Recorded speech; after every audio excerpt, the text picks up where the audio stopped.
Today, at the end of my remarks, I will ask the Senate's consent to take up the House-passed bill to provide the American people immediate survival checks of $2,000 a person. Throughout this pandemic, working Americans have taken it on the chin. Right now, they're facing their hardest and their darkest days. Tens of millions have lost their jobs.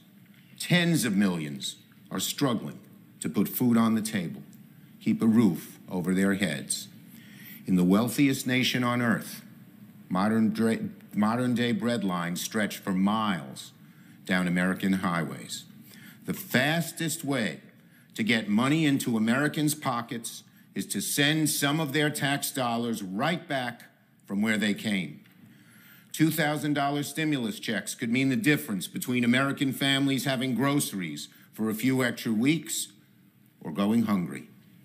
The difference between paying the rent or being kicked out of your home that you've lived in for years.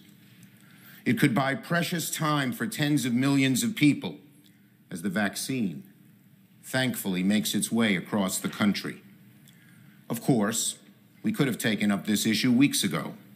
In the COVID bill Congress just passed, Democrats wanted generous direct payments to the American people. Speaker Pelosi and I repeatedly asked our Republican counterparts how much they could support. Their answer, $600. It was a compromise many of us were not happy about. I came to the floor myself with the senator from Vermont to ask that we double at least the size of those checks. A Republican senator objected. $600 was the most Republicans would support. Well, my colleagues and my fellow Americans, $600 is not enough. Not enough for the mother in Nashville, $4,000 behind on the rent, whose water was shut off earlier this month. Not for the medical receptionist in Macomb, $2,100 behind on the rent, whole electricity shut off in September on her son's third day of virtual kindergarten. Not for the 12 million Americans who have fallen on average nearly $6,000 behind on their rent and their utilities, or the 26 million Americans who have had trouble putting food on the table in the past 5 days. $600? Nope, it's not enough. So in a moment, I will move to have the Senate take up the House bill to increase that number to $2,000, which I might add had broad bipartisan support. I don't want to hear that we can't afford it. I don't want to hear that it would add too much to the deficit. Senate Republicans added nearly $2 trillion to the deficit to give corporations a massive tax cut. Republicans just fought to include a tax break for 3 martini lunches in the COVID relief bill. So I don't want to hear it that it costs too much to help working families get a check when they're struggling to keep their jobs, pay their families, pay their rent, feed their families, and live a halfway normal and decent life.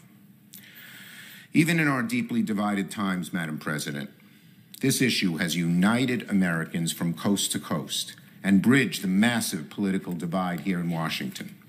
A vast majority of the public, Republican and Democrat, strongly support $2,000 checks. An overwhelming bipartisan majority in the House supports 2,000 checks. Senate Democrats strongly support $2,000 checks. Even President Trump supports $2,000 checks. There's one question left today. Do Senate Republicans join with the rest of America in supporting $2,000 checks?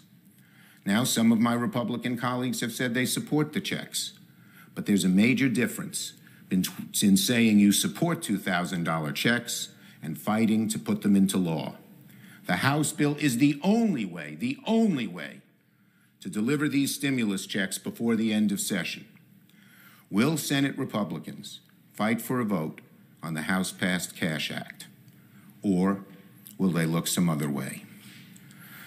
Will Senate Republicans stand against the House of Representatives, the Democratic majority in the Senate, and the president of their own party to prevent these $2,000 checks from going out the door?